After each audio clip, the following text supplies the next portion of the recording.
मकान, दुकान, भूखंड, जमीन या किसी भी प्रॉपर्टी को खरीदने के बाद उसका दाखिल खारिज कराना कितना जरूरी है।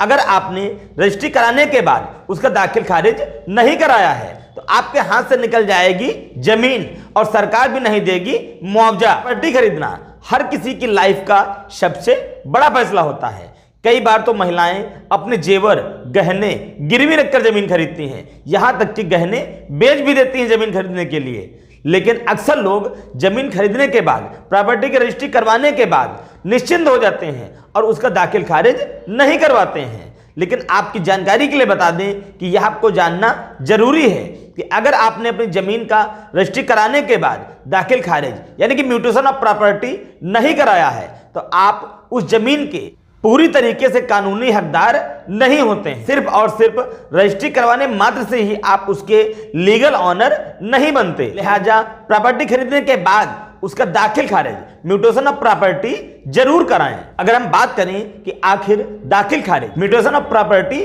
होता क्या है और इसे कराना क्यों जरूरी है, कराने की प्रक्रिया क्या है, तो दाखिल का मतलब होता है दर्ज करना और खारिज का मतलब होता है निरस्त करना। जब भी आप अपनी प्रॉपर्टी का दाखिल खारिज यानी कि म्यूटेशन ऑफ प्रॉपर्टी कराते हैं तो जो पुराना मालिक होता है उसका नाम खारिज किया जाता है और उसकी जगह पर आपका नाम दर्ज किया जाता है। तो इस तरीके से राजस्व के अभिलेखों में की प्रॉपर्टी पे आपका नाम दर्ज हो जाता है और पुराने मालिक का नाम निरस्त कर दिया जाता है।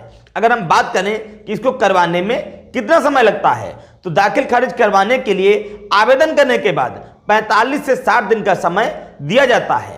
45 से 60 दिन के अंदर अगर किसी व्यक्ति ने कोई भी आपत्ति दर्ज नहीं कराई तो आप आसानी से, सहायता से दाखिल खारिज, म्यूटेशन ऑफ प्रॉपर्टी करवा सकते हैं और राजस्व के अभिलेखों में आपकी प्रॉपर्टी पर आपका नाम दर्ज हो जाएगा। कोई भी जमीन, मकान, दुकान, प्रॉपर्टी खरीदने के बाद अगर आपने उसका दाखिल खारिज यानी कि म्यूटेशन ऑफ प्रॉपर्टी नहीं कराया और इस बीच वह जमीन सरकार ने अधिग्रहण कर ली, आपकी जमीन सरकारी अधिग्रहण में आ गई तो आपको उसका मुआवजा नहीं मिलेगा। यहां तक कई बार जमीन का पुराना मालिक आपसे धोखाधड़ी कर कर उस जमीन को किसी और व्यक्ति को भी बेच देता है और ऐसे में आप कोर्ट कचहरी के चक्कर लगाते रहते हैं। तो आशा करता हूं कि आप समझ गए होंगे कि दाखिल खारिज, म्यूटेशन ऑफ प्रॉपर्टी आखिर क्या होता है, क्यों कराना जरूरी होता है, कराने का प्रोसेस क्या है, कितना समय लगता है। आपके मन में कोई क्वेश्चन उत्पन्न हो रहा हो तो आप नीचे कमेंट बॉक्स में कमेंट करके हमसे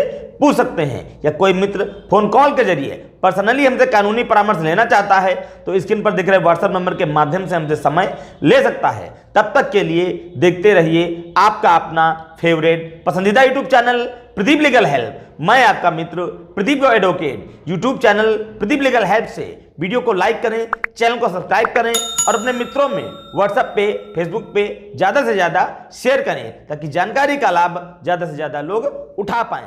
विनम्रता के साथ धन्यवाद।